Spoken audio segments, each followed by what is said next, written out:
Recording is on. I think we're recording. Okay. Hello. Okay.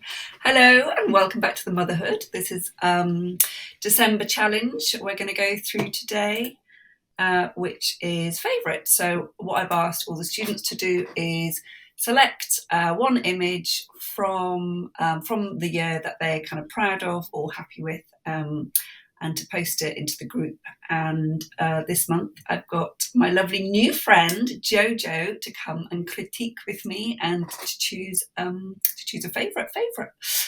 Hello JoJo, thank you for coming today. Oh, you're welcome. Hello, Philippa. I wondered if you could just introduce yourself and tell the students who you are and where you come from. I'm down here in Plymouth, and since 1996 I've been a photographer that specialises in self-initiated projects going towards exhibitions or publishing things in books. And I've been many other things. I abandoned photography twice, but I have returned to it. And there was a period in the middle, which is relevant to this, in which I was a stay-at-home dad while my wife earned all the money. So yes, but now I'm back in the saddle as a photographer, and that's who I am. Oh, it's lovely. I never knew about that, actually. That is very relevant. And me and JoJo have met on the MA photography course that we're doing at Falmouth together. Yes. So, very honoured to have you here. Right, so we're going to have a look through these images. So we're going to first start with Lucy. So tell us what you think of this image, JoJo.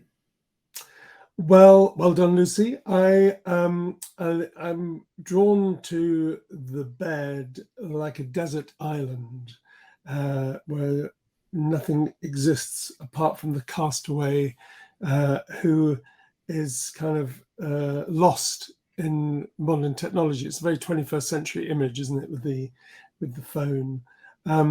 So I think that's really positive. I'm not sure that the lighting, I know it's natural light, but the orange skin and the kind of bleached out whites of the face, perhaps if there'd been a bit more detail there, the image might have been a bit stronger, but I understand because everything else is so dark, so they're probably struggling to find the right way of doing that. But I think it is a kind of anthem of our time, really. Yeah, I think that's a really good point, actually. Just the technical, it is really difficult to get any detail in the blacks, and with such an overexposed face kind of thing. But yeah, absolutely of its time. And I love the composition, and I love kind of the square. Yes, the frame within the frame, sort of. Yeah. The shadow. Yeah, absolutely. And I can see on the other version that I've got, I can see detail in the bed. I can see that there's a remote control right at the bottom of the image on the bed, which again is kind of referencing technology in the 21st century and all of the rest of that. So I think on those levels, it's great. Yeah. And what's nice as well, even though it is technology, it's not technology in your face. It's quite subtly done. It's quite a romantic image, isn't it? But with these Yeah, it is. It is very subtle, and I mean, I also really like the fact that we can see just in the shadows, we can see the kind of the bedroom, the picture on the wall, and it's a lived-in space, which the child has just kind of occupied with the phone. So yeah, well done, Lucy. Really good. Okay, next we have got Louise. Louise, the power of photography to kind of freeze a moment that doesn't exist in real life. You wouldn't get the ribbon to walk around as a semicircle. So I really like that. I like the kind of abundance of pastels in terms of the color palette there, the blues on the wall and the colors of the painting, the photographs and the frames behind her. And the wallpaper and the carpet and her dress. It's like all everything. Yeah. And the blue balloon, not so much the red balloon, but the blue balloon. Yeah. But then also you've got the reds. You've got 3 points of red there as well, kind of broachy thing and the handle and the red balloon that kind of awaken the senses. And there's a bit of blur with the child going on in terms of how sharp she is. In fact, I think the whole thing is slightly soft, but that doesn't distract for me if I'm reading that right. Or it could just be the resolution, but there is a kind of there's a real gentleness, a real kind of almost like a fairy tale childhood moment, but brought right into a 21st century living room. Yeah, Louise is very, like, again, like I always say this about Louise's work, her compositions are always really strong. So it makes quite a, it looks like quite a simple shot, but I think there's so many elements that she's got in there. Even the shape of the ribbon is like perfect. It's not touching her head. It's like curled at the top. It's a semicircle. The colours, as you said, are just really complementing each other. The straight lines of the sofa and the pictures, and the three pictures are like perfectly in symmetry in the back. It's just, I know, I find it so pleasing. It's really interesting because I didn't notice the three reds, which is almost like a triangle, isn't it? Yes. Yes, I mean, it is an image of shapes, isn't it? You've got the semicircle, the circles of the balloon, the rectangles, the triangle of the reds. So it's kind of stuff that's going on underneath. Yeah, and the leaded lines of the carpet as well. It's kind of, yeah. Louise, well done. Really good job. Thumbs up from JoJo. Yeah. Sandra. Eggy. Well, I like this. This is all about form, and so firstly, I congratulate Cassandra on the patience to balance the eggs on the forks, and to the kind of detail that I can see in the texture of the egg, and then the perfect symmetry so that the whole image is reflected underneath it. I think it is it's a very pleasing, aesthetically pleasing image, but also there's this kind of nice, at any moment the egg may fall, and then we've also got the softness of this living tissue of the egg with the man-made metal, kind of cold metal of the forks. Oh, JoJo, you've got such great ways of describing a photo. I love it. But also you've got this rich, deep blackness, which again contrasts with the white. So I guess it's all about oppositions, isn't it? Black and white, metal versus the egg, the kind of smoothness of the forks with the texture of the egg. So yeah. And also, I've got to say, I mean, so Cassandra actually, I think she entered this into one of the other months actually, which was perfectly acceptable to do. And this for me just looks like some real professional studio setup shot. This is not what we learn on the Motherhood. We do obviously learn about symmetry and light and color and black and white and things like that. But I just think it's actually a really brave shot to do. That it's like, I haven't seen anyone else do something like this kind of thing. So it's really exciting to kind of see you do work. Like at one point she was like, oh my God, I should start photographing my kids. And it's like, do whatever makes you happy. And, it's just really exciting to see something different. I mean, perhaps it's a metaphor for motherhood. I mean, the whole thing about balancing it's almost on a knife's edge, but on a fork's edge. The whole thing is precarious and delicate and could be smashed to bits at any moment. Yeah.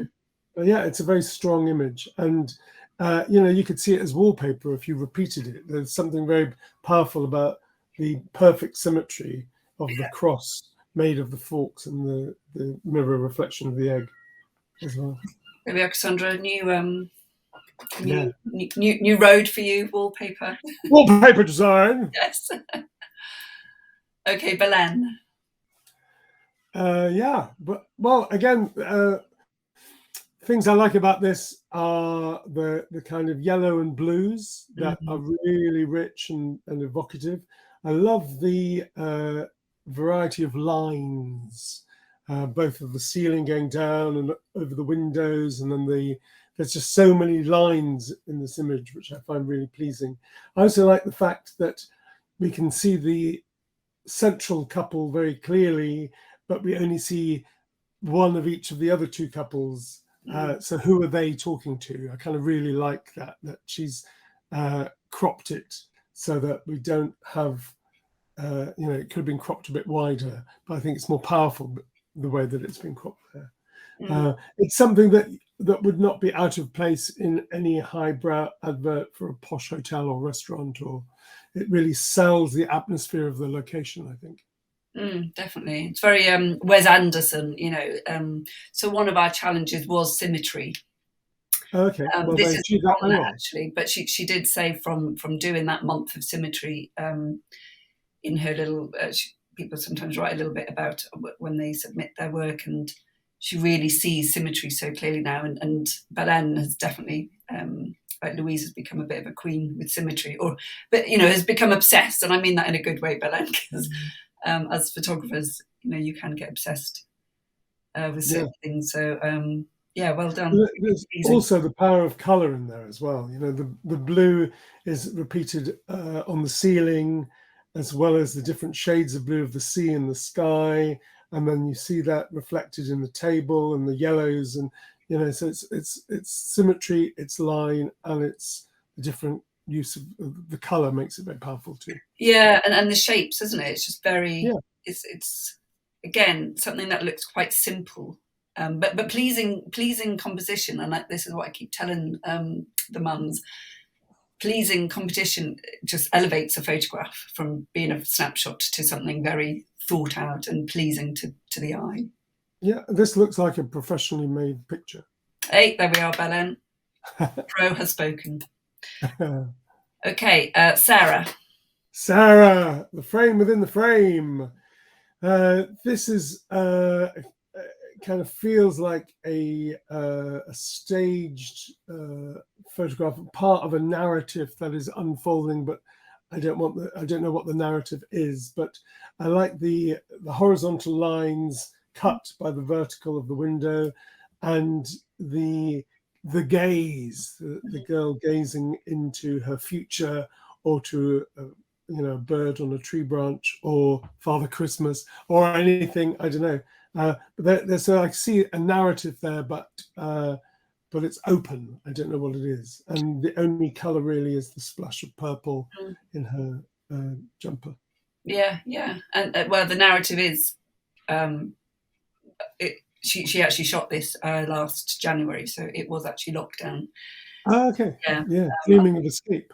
The challenge at that time, I think, was through the window or something along those lines. So you've hit it bang on. It's definitely strong narrative in that. And I've seen this image before, and so Sarah's heard my words, but again, just really simple use of composition, which makes it very strong. As JoJo was saying, the fact that there's no distractions, it's just that purple, and so you just focus on her gaze, which again, as you said, like it's either gazing up at the stars or for the Christmas or hope or future or whatever it is, but something that we can all relate to in our own lives and our own story, kind of thing. Yeah. Well done, Sarah. Okay, Katie. This is all about the giraffe's bottom. Bottom. Go to JoJo's Instagram and see bottoms. So the first thing I noticed is this the piece of wood or whatever that looks like the giraffe ears. Yes.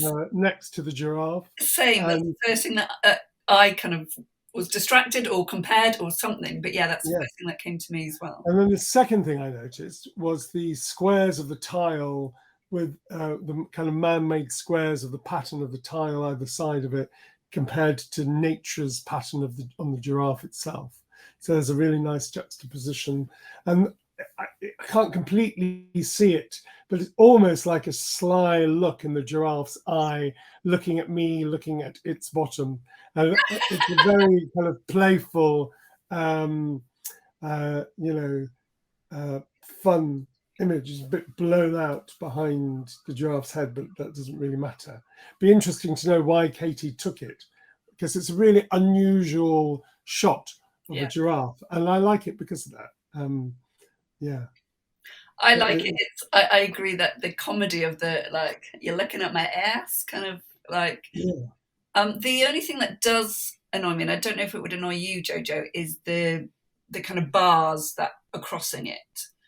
Only because I feel like it takes it away from that story of, you know, Yeah, I know what you mean. To me, it's almost like if I was going to, they don't worry me as much as it's lunch on the left-hand side of the frame. And it's almost like right. if I made it a square crop, so you didn't have that bushy lunch on the Yeah. left, it kind of almost a stronger image. That I find a little distracting. More so, I forgive the bars because I know that if you look behind the giraffe, you can see a fence. You know it's in a kind of enclosure. So I read the bars and I don't worry about them so much. But I think if having just the kind of pretend giraffe head and the giraffe in a square format Yeah. without lunch, I think would be stronger. But it tickles me. I am tickled by this image, Katie. Tickled, I say. Well, that's what we like to do at the Motherhood. Uh-huh. Okay, Sophie. Sophie, well, I'm really into constructed environments, kind of stage moments, and this looks, I don't know if it's real or not, but it looks like uh, a um, uh, a kind of moment from a story. There's a photographer called Gregory Crudson, and this looks like it could be one of his pictures. There is, I like the fact that there's nothing to distract in the space. It's very bare, and it's obviously it's about the unconditional love of the dog to the woman who's somewhere else. She's not engaging the dog, and perhaps this is even more evocative for me. It's almost like I'm creating a narrative to go with this. I mean, because the duvet on the sofa, it's like has this person been struggling? There's nothing on the shelves, sleeping on the sofa, not aware of the dog. It's like, and the dog is there to try and help. I know it's completely invented, but I like the richness that comes with that. And when I was a kid, my mum was a single parent, and one of my greatest pleasures was always sitting on her bedside, watching as she put her makeup on, ready to go out for a night with the girls dancing. Mm-hmm. So that has another kind of element which appeals. But again, there's I don't know, there's it's all very soft tones, and it's like the dog has been conjured out of the floor. Because the golden colour of the floorboards into the dog. I don't know, it's quite mysterious. It is. I have seen this image before, and it's really interesting hearing your take on it. Mine was very similar. Like, I was like, so many questions in a real positive. Has she left somebody? Why is she on the sofa? Why is there nothing on the shelves?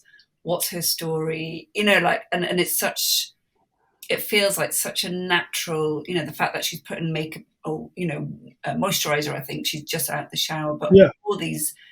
all the details are evidence of some narrative. It's such a strong, simple, incredible image. And I've the just, tones and the colours, sorry, exactly what you say as yeah, well. sorry to interrupt. I just noticed there's like a wet hair stain on the sofa and the Sunday newspaper or something. Oh yeah, I saw the paper. So, Oh, I've never seen yeah, the wet stained hair. Yeah, you're there's, right. there's the kind of thing that, okay, she's decided to get up. Maybe the dog's been willing her to get up. Yeah, sorry, I interrupted. No, that's great. And I thought, like, that thing on the right, I was like, is it some weird TV or, don't know. And I think it was some trouser press or something. I can't even remember. Oh, okay, yeah. But it even It's certainly, doesn't matter, it's just, it's a monolith of something. Maybe it yes. represents, something or other. I don't know. Well done, Sophie. Yeah, very good. Okay, Elisa. Elisa, the craziness, the wildness. Oh, yeah, yeah. So this is what I really like about this is it's kind of a portrait of a seagull. Yeah. You know, this seagull that's got its wings. I guess it's supposed to be capturing feeding times with the birds. And I really like the fact that the child is less interested in, the actual feeding going on by the guy and more interested in heading towards wherever that seagull is going, and it's kind of oversaturated, and it's like a punch in the face in a positive way. I love it. It's time frozen and chaos captured. Yeah, I like it. Punch in the face. Oh, I'm going to quote you on that. Love it. Okay. Absolutely love it. Well, it is like a punch in the face, right? Yeah. What's really interesting is, take that foreground flying bird out. That is what makes this. The fact that you really captured it in action. As you were saying, like freezing time, but you can't see it. You can't spend this much time looking at a bird flying in action because it happens so quick. And that's what really makes this picture. And all the other bits added to it just add to the story. Yes. I love the colours. It's not going to annoy you. I know it is kind of straight. I think the path just isn't straight. Things like that. It reminds me a bit of like a Martin Parr. I don't know how you feel about him, but I love a Martin Parr. So I think Elisa and Lucy, who we first started at the beginning, actually both of them can do quite Martin Parrish kind of work. Yeah. And I just love it. It's kind of raw and real, and especially when you capture it like this. I mean, I don't know how many shots you did of this, Elisa.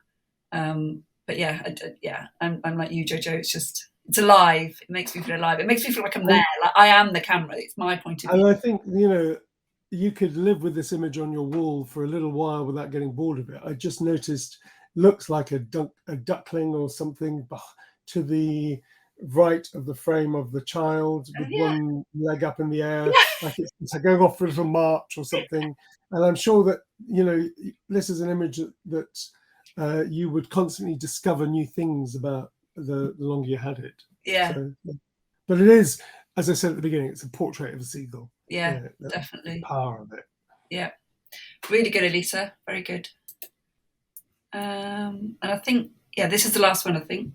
Yeah, Emily. Christmas time, isn't it? Christmas time. Yeah. It is, the narrative of the wonder of Christmas, and natural light, which is done really well, and the richness of the tones of the colours in there. And although you might think that your eye would be kind of drawn to the Christmas tree, it's not. It's the girls' faces, in particular the one on the left of the image, where my eyes is kind of drawn to. Why is that? That's really interesting because I don't know. It might be to do with the fact that they're more in focus. It might be to do with where the focus is, and so that the tree is kind of slightly blurry, so it automatically takes my, or might be the arm outstretched as a diagonal that leads me to their faces. But there's something kind of interesting about how MD has achieved that. I think it's so cool. And I love, all the stars everywhere on their dresses and in their hair, and the gold and the colours of the tree. I mean, it is, Christmas is for children. Christmas. And it is, though. I agree with you. Like everything around it, like the tree is really busy. You've got stars on the dress, but you are you are totally drawn to their faces initially. You know, that's the beginning, and then you read the rest of the picture, which could be, I mean, the way Emily's done it is done really well, but it could be done really badly because there's so much noise. But actually, it weirdly looks very subtle in many ways. You're just focused on their faces. And I think also it's helped by the two tones of colour behind them as well, the kind of softness of the wall and the kind of softness of the curtain as well. But the natural light, maybe that's it as well. The fact that the light is coming, behind the tree onto their faces. I don't know. It's very very soothing. Would make a nice Christmas card. Yes, well, I think it was actually. Oh, well, there you go. Hey. Right, well done, Emily. Thank you very much. That is, just make sure, yeah, that is all of the submissions. So, Jojo, drum roll. Have you chosen your winner? Is the question. Well, yes, and interestingly, it wasn't the one I thought it would be when I first had a look, and I walked away. But now I'm going with the giraffe's bottom. Hey, that's brilliant! And I'm going with that because it's the most surprising of the images. Yeah. Something which I've seen less often than the others, and it's just quirky, and it gives us this glimpse into something strange, and also into Katie Craddock's head, which is like weird. Which I love. So yes. There we are, Katie. We are now looking through your eyes and through the bottom, view the world into your eyes. Brilliant. Okay, I'm going to stop recording. So for the sake of the recording, I'm going to say goodbye to you, Jojo. Thank you so much. I know everyone will really appreciate all your feedback, and I will see you soon. Bye.